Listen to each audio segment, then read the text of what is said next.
जगद्गुरु ममात्मा सर्वभूतात्मा तस्मै श्री गुरवे नमः।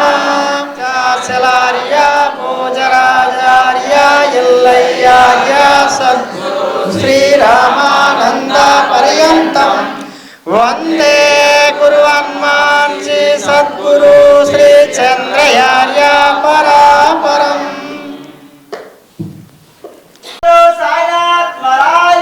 जय योग योगेश्वर साक्षात दत्त स्वरूप अवधूत श्री रामलाल महाप्रभु की जय।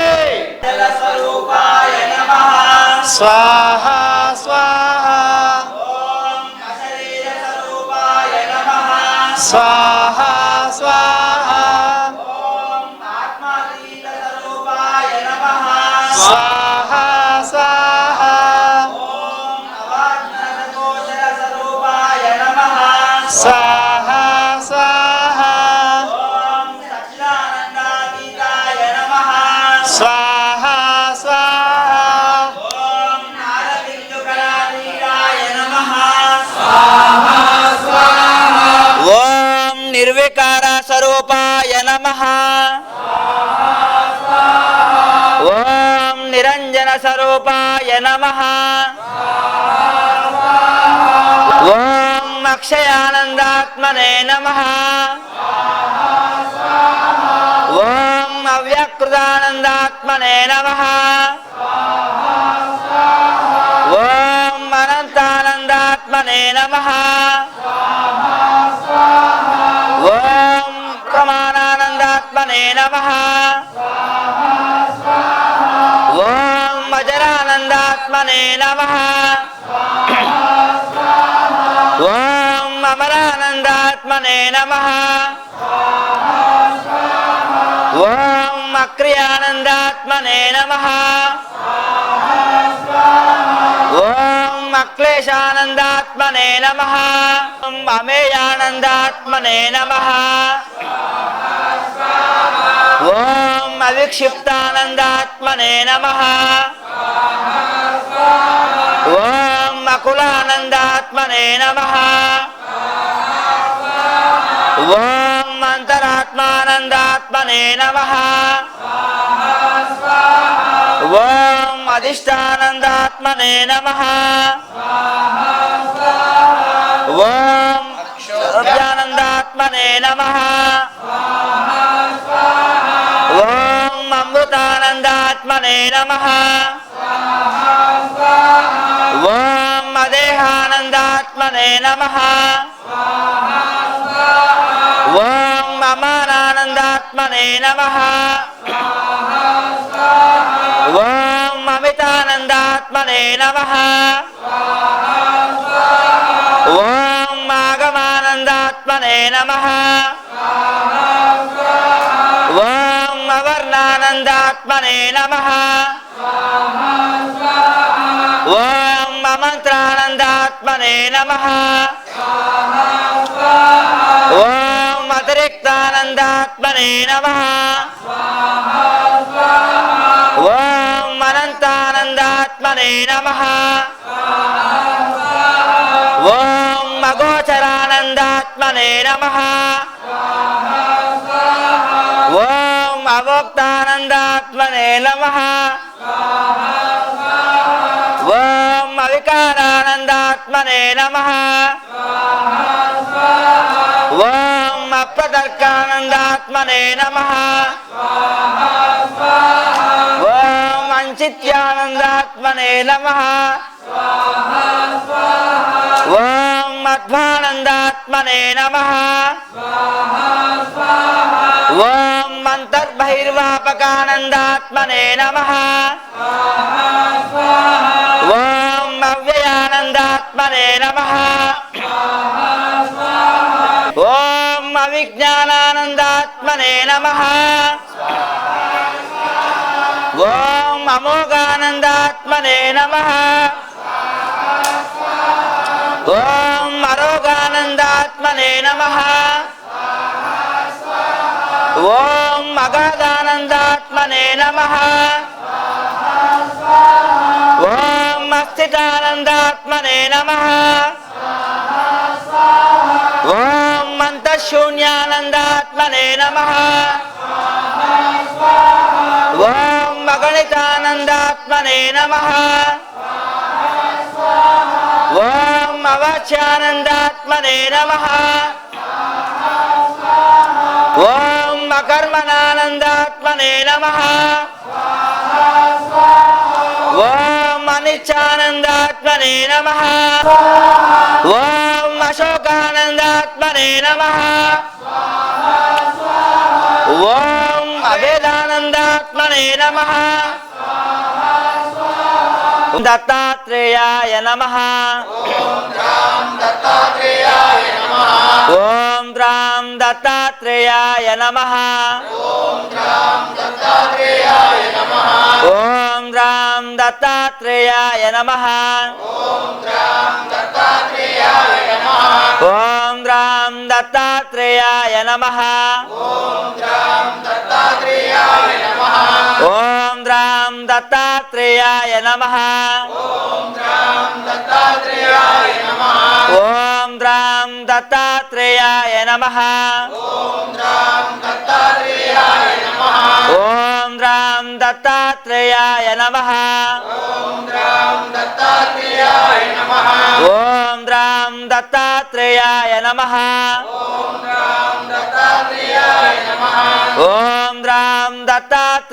నమః ఓం రాం దత్తాత్రేయాయ నమః ఓం రాం దత్తాత్రేయాయ నమః ఓం రాం దత్తాత్రేయాయ నమః ఓం రాం దత్తాత్రేయాయ నమః ఓం రాం దత్తాత్రేయాయ నమః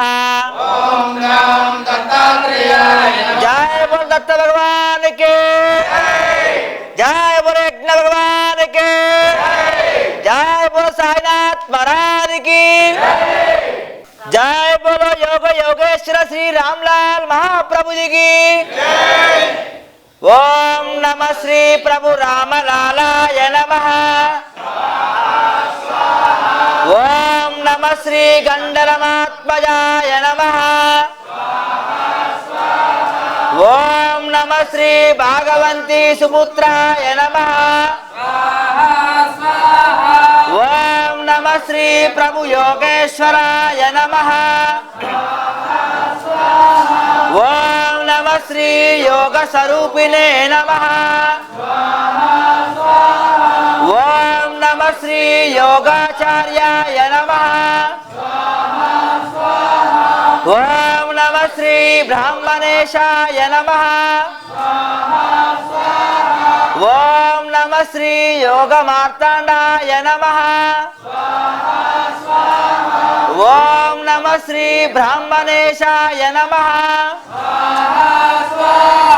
ओम नमः श्री ब्राह्मण कुल कमल दिवाकराय नमः ओम नमः श्री ब्रह्म स्वरूपिणे नमः ओम नमः श्री जगद्गुरवे नमः ओम नमः श्री विप्रवंशेशाय नमः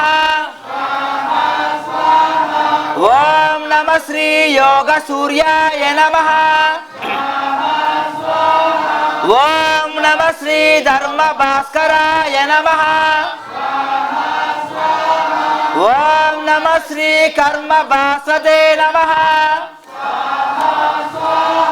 ओम नमः श्री योग प्रवर्तकाय नमः श्री प्राणाधिपतये नमः। ओम नमः श्री सर्वेश्वराय नमः। ओम नमः श्री ज्ञानाधिपतये नमः। ओम नमः श्री समानाधिपतये नमः। ओम नमः श्री उदानाधिपतये नमः। ओम नमः श्री अपानाधिपतये नमः। ओम नमः श्री पाप विनाशिने नमः। ओम नमः श्री ज्ञान प्रकाशिने नमः। ओम नमः श्री स्वर्गाधिपतये नमः। ओम नमः श्री मूलक प्राणाय नमः। ओम नमः श्री मूलक उदयपतये नमः। ओम नमः श्री मूलक मनवान निवारिणे नमः। ओम नमः श्री आसनपतये नमः। ओम नमः श्री रामलाल व्यायवे नमः। ओम नमः श्री रामलाल जातवेदसे नमः। ओम नमः श्री रामलाल वरुणाय नमः। ओम नमः श्री रामलाल भूमि रूपिणे नमः। ओम नमः श्री रामलाल प्रणवाय नमः। ओम नमः श्री रामलाल अनकाय नमः। ओम नमः श्री रामलाल अर्काय नमः। ओम नमः श्री रामलाल निर्गुणाय नमः।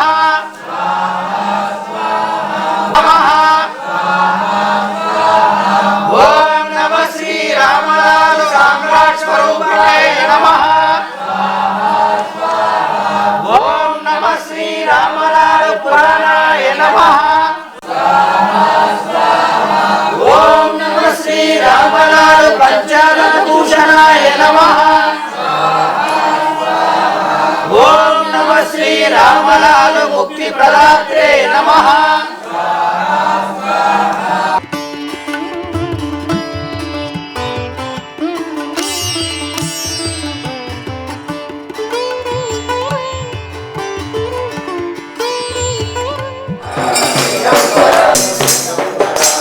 दिगंबरा दिगंबरा श्री रामलाल प्रभु जी दिगंबरा।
దిగంబర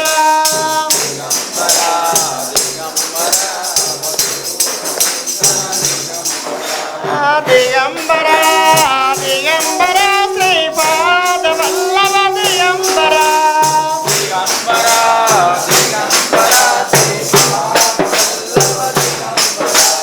దిగంబర దిగంబర శ్రీ దత్తాత్రేయ దిగంబర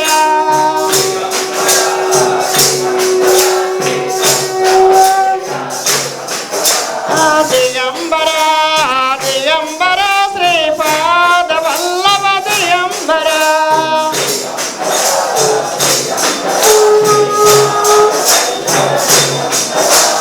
దిగంబర దిగంబర శ్రీ సమస్త స్వామి దిగంబర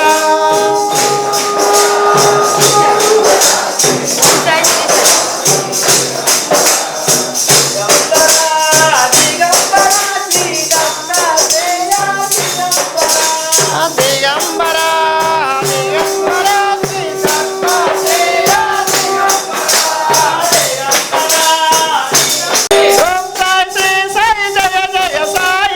ఓం సాయి శ్రీ సాయి జయ జయ సాయి ఓం కృష్ణ జయ కృష్ణ జయ జయ కృష్ణ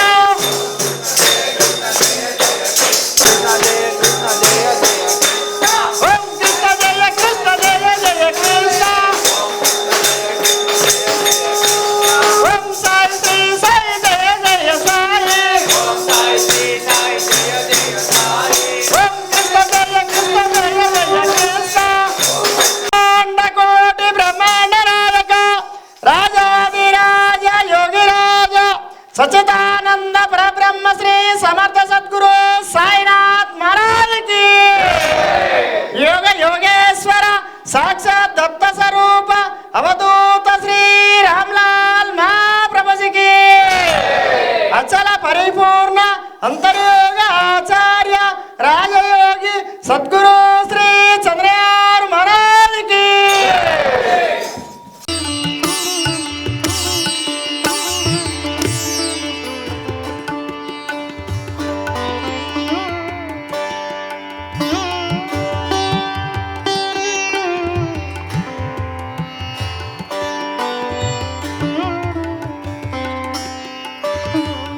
అనుకుంటున్నాం, చెప్తున్నాం, ప్రతిపాదిస్తున్నాం, నొక్కి ఒక్కడెత్తున్నాం. అది నిజంగా ఉందా లేదా? ఇక ఫస్ట్ రోడ్ ఉంటే ఎలా ఉంది? అది ఒకటిగా ఉందా, రెండుగా ఉందా, అనేకంగా ఉందా, ఎలా ఉంది? దీనికి సంబంధించిన సందేహం మీ నుంచి పొందాలని నేను ఆలోచిస్తున్నాను. ఏమంటారో చెప్పండి. మీకు అందరికీ మైక్ ఇవ్వలేదు, కుకీగా సమాధానం చెప్పండి అందరూ. ఎవరైనా ఏవో తోచిన వాళ్ళు. ఆత్మ ఉందా లేదా, ఉంటే ఎలా ఉన్నది? ఒకటిగా ఉందా, రెండుగా ఉందా? అది ఏ రూపం ఉంది, ఎక్కడ ఉందని అడుగుతాను. నేను విధాన ప్రకారం వశిష్ఠుల వారు రాముడు అడుగుతాడు, మరణానంతరం జీవి ఇక్కడికి వెళ్తాడు, చనిపోయిన మనిషి ఇక్కడికి వెళ్తాడంటే వశిష్ఠుడు చెప్తాడు, ఆత్మ పైలోకి వెళ్తుంది, ద్విలోకి వెళ్తుంది. అది దీపం రూపంగా, అంటే జ్యోతి రూపంగా తిరిగాడుతూనే ఉంటుంది. సమస్తం ఏది విశ్వాలన్నీ తిరుగుతూనే ఉంటుంది. అది అంటే ఒక్కటే తిరుగుతుంటుంది, అంటే విశ్వంలో తిరుగుతూనే ఉంటుంది, తిరిగాడుతూనే ఉంటుంది. చేసి చేస్తూనే ఉంటుంది. సరే, ఇప్పుడు ఎంత అడిగిన ప్రశ్న కరెక్ట్గా చెప్పు. ఆత్మ ఉందా లేదా? నువ్వు దానికి మాట్లాడు. రాముడు ఎవరు, రావణాసుడు అది కాదు, మామూలుగా మాట్లాడుకుంటున్నాం మనం. ఉన్నది ఏమన్నావు? Good, very good. ఉంటే ఎంతగా ఉంది? అన్నీ ఒకటిగా ఉందా, రెండుగా ఉందా? ఆత్మ నుంచి నువ్వు ప్రాణంలోకి వెళ్ళిపోయావు. ప్రాణం ఆత్మ వేరు అని అలా అయిపోయావు. ఆత్మకు పుట్టుక చావు ఉండవు. గుడ్. అప్పుడు వీడు చెప్పే ప్రాణం పాయింట్ ఒప్పలేదు. సరే, ఇంకా అమ్మాయిలు మీరు పుట్టుక చావు లేదు కాబట్టి ఆత్మ ఒక్కటే. రైట్, ఒకటే, అనేకం కాదు. మరి ఇప్పుడు నీ లోపల ఆత్మ ఉందా లేదా? మీ ఆయనకు కూడా ఉంది కదా, మరి మీ ఇద్దరు ఒకటే? అంతటా నిండి ఉన్నది ఆత్మ. అంతటా నిండి ఉన్నది ఆత్మ. కరెక్టే. మరి నువ్వు డిఫరెంట్గా కనబడుతున్నావు కాబట్టి నా ఆలోచన వేరే ఉంటుంది, ఇంకో వేరే వాళ్ళ ఆలోచన వేరే ఉంటుంది. ఆత్మ మాత్రం ఒకటే.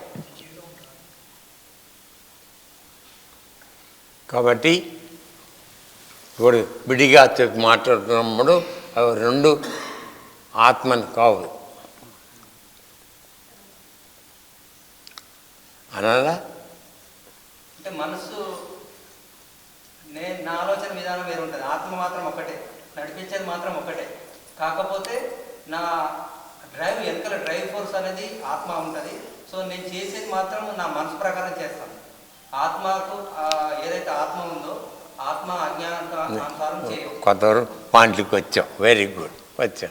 అయితే మరి ఇప్పుడు మనం స్థూలంగా కనపడిన ప్రతిరాళ్ళ ఆత్మ అంటాం కరెక్ట్ కాదు కదా. ఎందుకని నువ్వు ఎంతసేపు చారి గురించి మాట్లాడుతున్నావు, కానీ ఈ లోపల ఉండే అసలు చారి మనం మాట్లాడతాం. అంతవరకు మనం చేసేది తప్ప కదా. అంటే ఈ దానికోసం ఎవరో తప్పు చేశాను అనుకోకండి. మనం ఎక్కడ తప్పు పోతున్నాం దాన్ని తెరపడానికి ప్రయత్నం చేస్తాం. ఎందుకు అందరం ఆత్మ కన్నా, కానీ మనం ఎప్పుడు మనసుతోనే ఆపరేట్ చేస్తున్నాం, కానీ ఆత్మను ఆపరేట్ చేయట్లా. అందువలన నువ్వు కేవలం ఆత్మ ఒకటే అని చెప్పడం కరెక్ట్ కాదని నా ఉద్దేశం. ఎందుకంటే నడుపుతోందంతా మనసే కదా. అదన్నా ఏదన్నా ఒక మాట అన్నంగానే కోపం వచ్చేది మనసుగా ఆత్మకా? మరి కరెక్టా?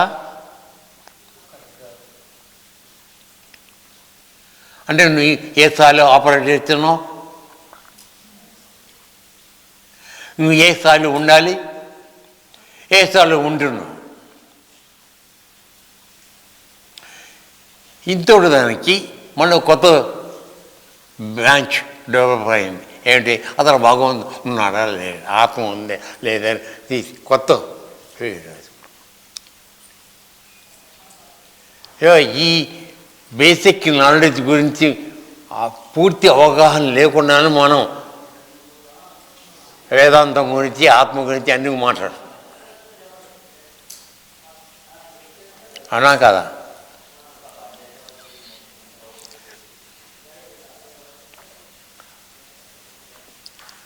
కాబట్టి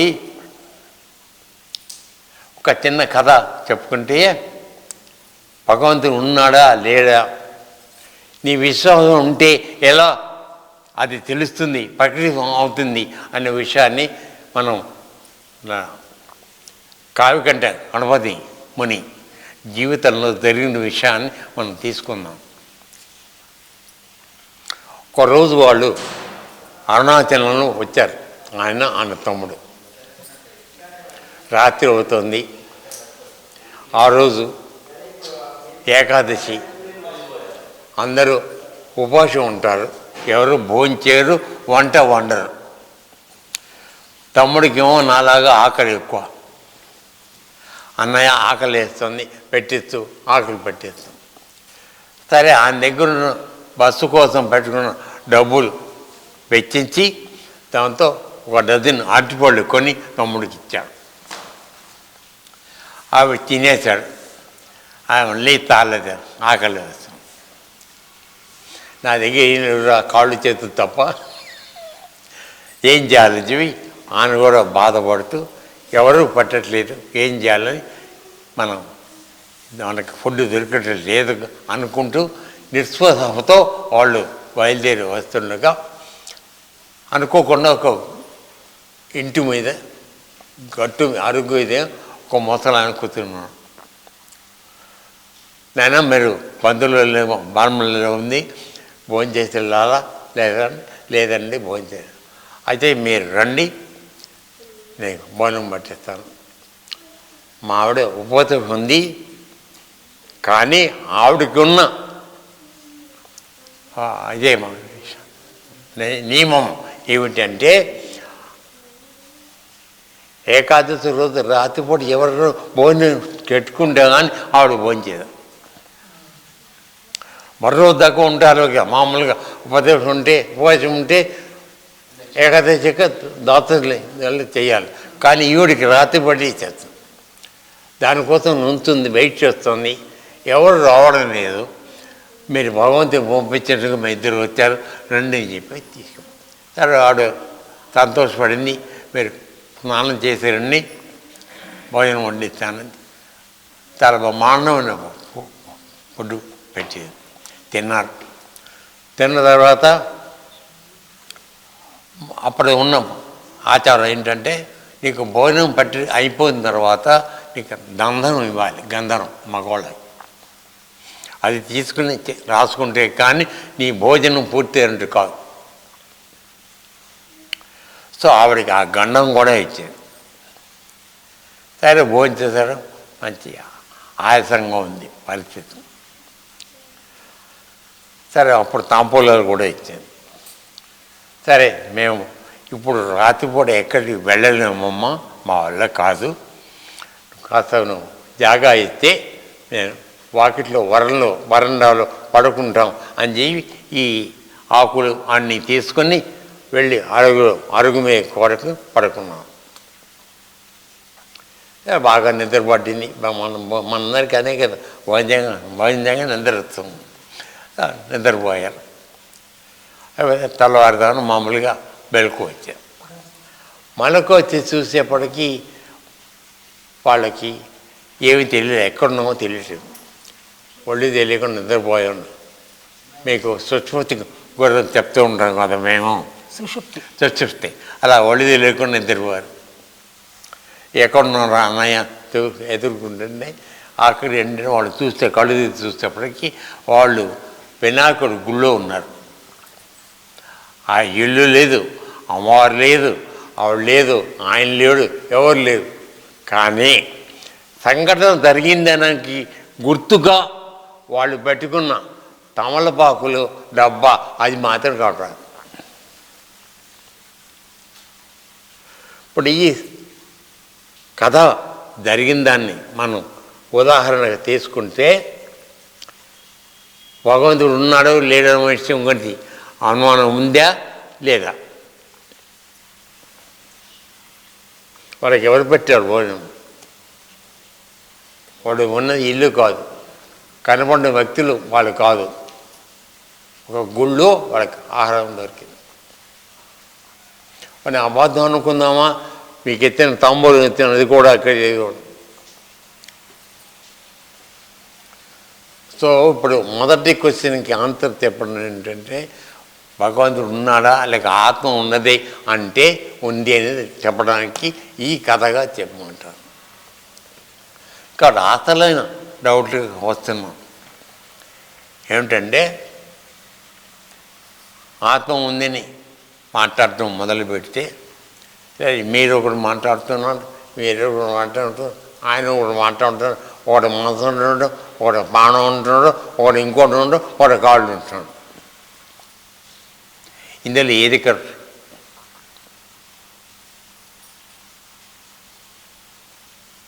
అయితే అసలు రహస్యం ఆయనకి లోపలికి వెళ్ళి మనం చూస్తే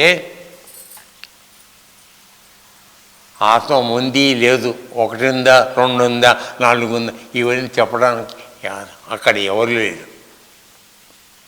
అక్కడ ఎవరు లేరు. ఎప్పుడైతే ఒకరు ఉన్నారని మాట్లాడుతున్నావో అది ద్వైతం అయిపోయింది, అద్వైతం దాటిపోయింది.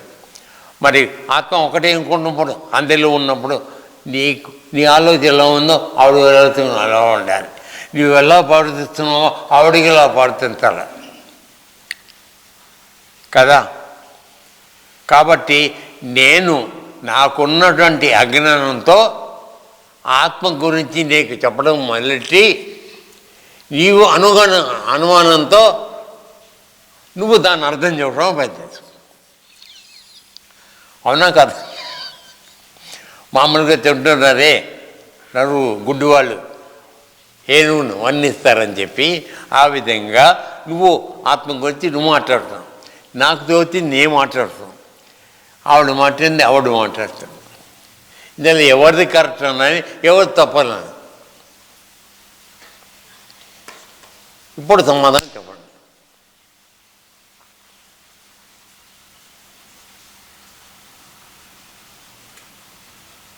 నువ్వు నిజం పడిన ఆత్మ ఒకటే అని నువ్వు అన్నప్పుడు మన ఇద్దరి మధ్య కన్వర్సేషన్కి సంభాషణకి అవకాశం లేదు కదా.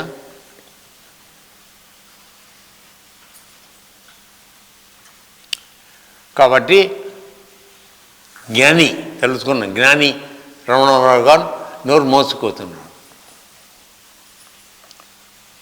ఎవరో సందేశం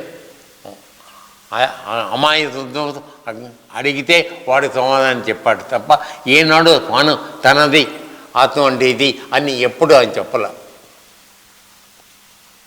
కాబట్టి మనందరం కూడా కొద్దిగా పద్ధతిలో వెళ్ళామండి.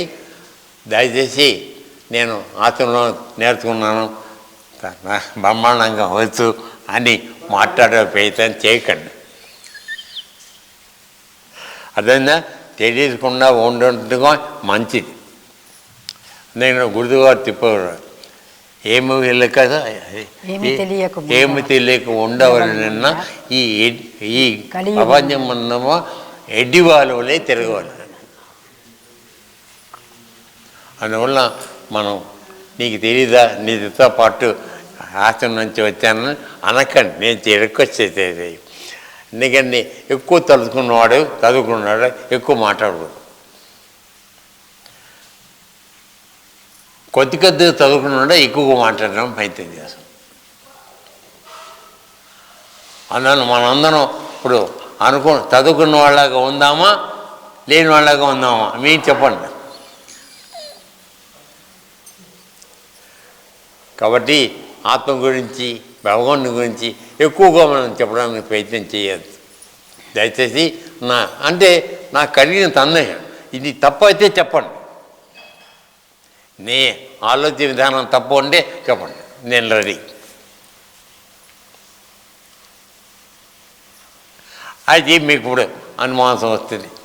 మమ్మల్ని కూర్చోబెట్టి నిద్రపోయినా కిందకి పడిపోతున్నా మీరు ఎందుకు చెప్తున్నారు?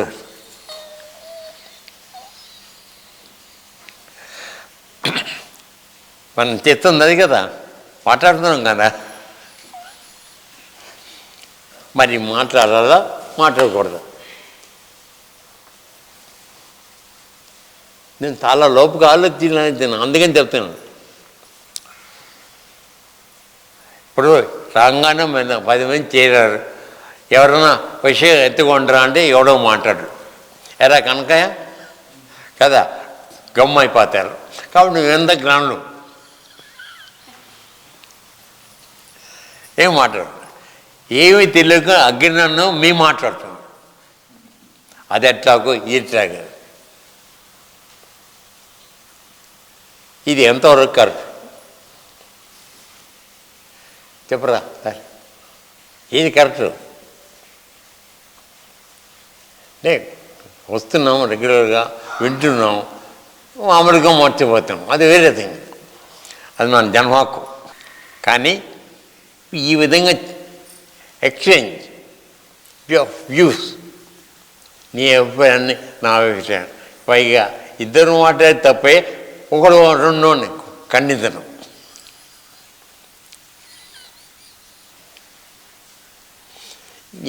ఎంతవరకు?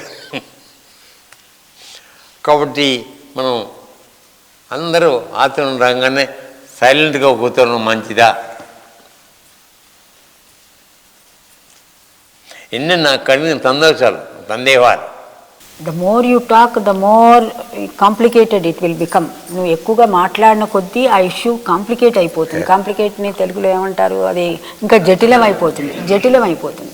అందుకని ఎక్కువగా మాట్లాడకుండా ఉండటమే శ్రేయస్కరం అని చెప్పి. సో గురుగారు ఒక కథ కూడా చెప్పారు ఈ విషయంగా. అదే ఒక రాజుగారు ఓ మంత్రి గారు ఉండేవాళ్ళ. అంటే ఎట్లా మాట కూడా మిస్అండర్స్టాండ్ అవుతుందో అనేది చెప్తున్నాను. సరే ఆ రాజుగారు రాత్రిపూట మీరు చెప్తే చెప్పండి. రాత్రిపూట లైట్లు ఆరిపోయినాయి, మాడిపోయింది. కరెంటు పోయింది. అయితే మంత్రి గారు చీకట్లో చూడగా రాజుగారిని కావలించుకున్నాడు. తగిలితే దగ్గరికి వెళ్ళాడు. రాజుగారు కోపైంది. ఏమయ్యా కడుగు ఉండలేదా, నన్ను కావలించుకున్నాం అని అన్నాను. క్షమించారు రాజుగారు, ఆవిడ రాణిగారిని అనుకుని మిమ్మల్ని పట్టుకున్నాను అన్నమాట. అది ఇంకా పెద్ద ఇదైపోలే. సో నేను రాణిగారిని అనుకుని నిన్ను పట్టుకున్నాను, పొరపాటు అయింది అన్నాడు. సో ఆ పొరపాటు ఇప్పుడు ఎంత ఇంకా అసలు వాడు తలబోయే అట్లా మాట్లాడినప్పుడు మిస్అండర్స్టాండింగ్స్ అట్లా వస్తాయి. ఇందాక మీరందరూ మాట్లాడినప్పుడు గురువుగారు అడిగారు, మీరు ఆత్మతో ఆపరేట్ చేస్తున్నారా, శరీరంతో మనసుతో ఆపరేట్ చేస్తున్నారా అని అడిగారు. సో అందరూ కూడా మనసుతోటే ఆపరేట్ చేస్తున్నాం కాబట్టే ఇక్కడ ఆత్మ గురించి చెప్పే విషయం లోపల వెళ్తా. నేను చెప్పేది అది.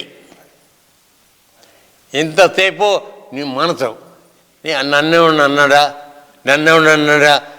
వాడిని అన్న బాగా నాడే, ఇవి ఆలోచనలు ఏంటనుకో.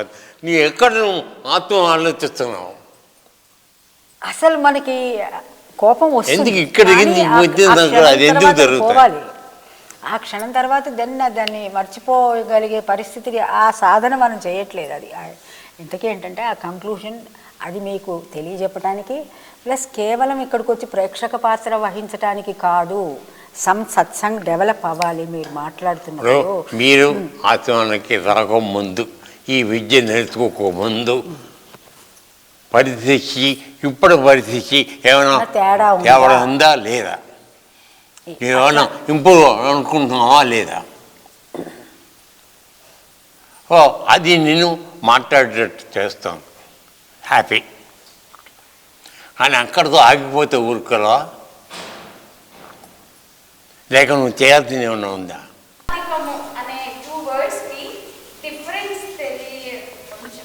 అంటే కంప్లీట్ గా ఆధ్యాత్మికంలో ఇప్పుడు వాళ్ళు అన్నట్టుగా మంత్రాలు ఇవ్వడం, సంథింగ్ భౌతికంగా ఇవి అవుతాయి అన్నట్టు ఒక పర్టికులర్ గా పరమార్థికం అంటేనే ఇవన్నీ కలిసి వస్తేనే. అవునండి, ఆత్మలో అన్నీ ఇమిడి ఉన్నాయి అన్నప్పుడు ఆత్మ గురించి తెలుసుకుంటామా, విడివిడిగా ఉన్న వాటిని గురించి? ఏది ఆత్మ లేనిది ఇవేవీ లేవు కదా. ఆత్మ లేనిది ఇవేవీ లేవు కదా. నువ్వు యజ్ఞము చేయలేవు, యాగము చేయలేదు, సత్సంగము చేయలేవు, మనిషిగా కూర్చొని లేవు, నిలబడను లేవు. సో అప్పుడు మన ఆత్మ గురించి తెలుసుకుందామా, ఆత్మ మీద ఆధారపడిన వాటిని మీద గురించి తెలుసుకుందామా? దేని గురించి తెలుస్తున్నాము? ఆధ్యాత్మికం ఈజ్ ఇన్ పారమార్థికం.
శ్రీ అచల ప్రేక్షకులందరికీ కూడా శుభ ఆశీస్సులు, శుభాచరణ.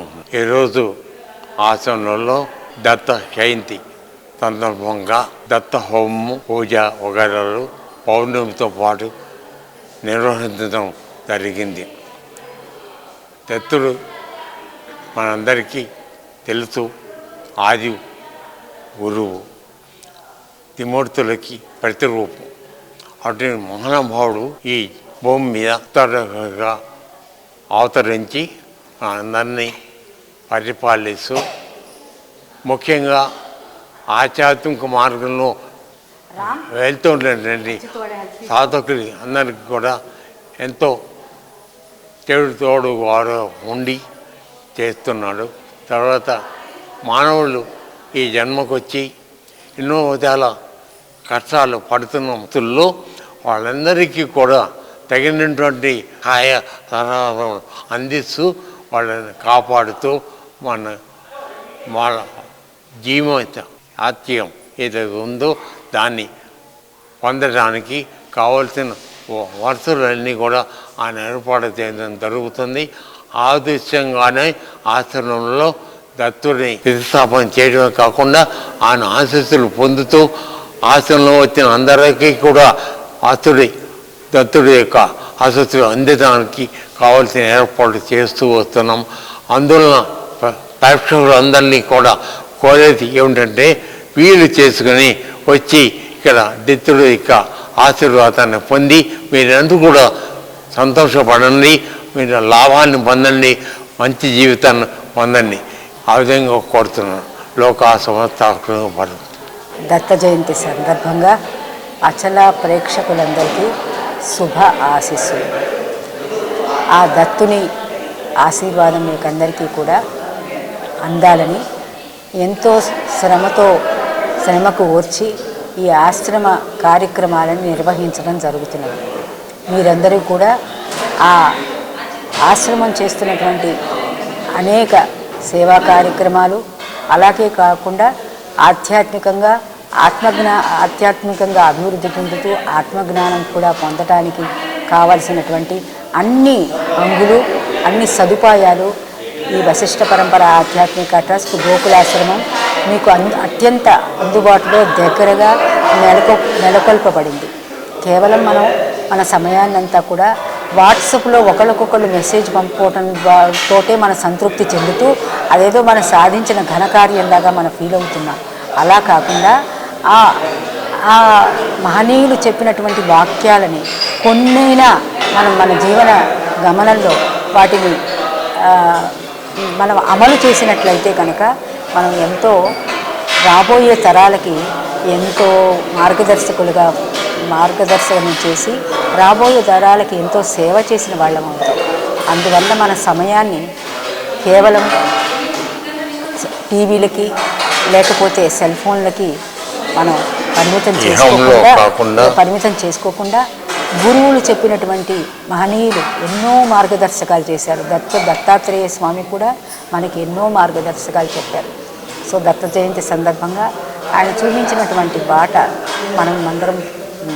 మనమందరం ఆచరిస్తూ ముందుకు సాగితే మన భావితరాల వారికి బంగారు బాట వేసిన వాళ్ళం అవుతాం. కాబట్టి మళ్ళీ అచల ప్రేక్షకులందరినీ కూడా ఆశ్రమం అందించేటటువంటి అనేక సేవలను అందుకొని వారు పరిపూర్ణులు అవ్వటమే కాకుండా మిగతా వారికి చేయూతనివ్వటానికి వీలుగా ఉంటుందని కోరుతూ లోకా సమస్త సుఖినో భవంతు. ఓం శాంతి శాంతి శాంతి.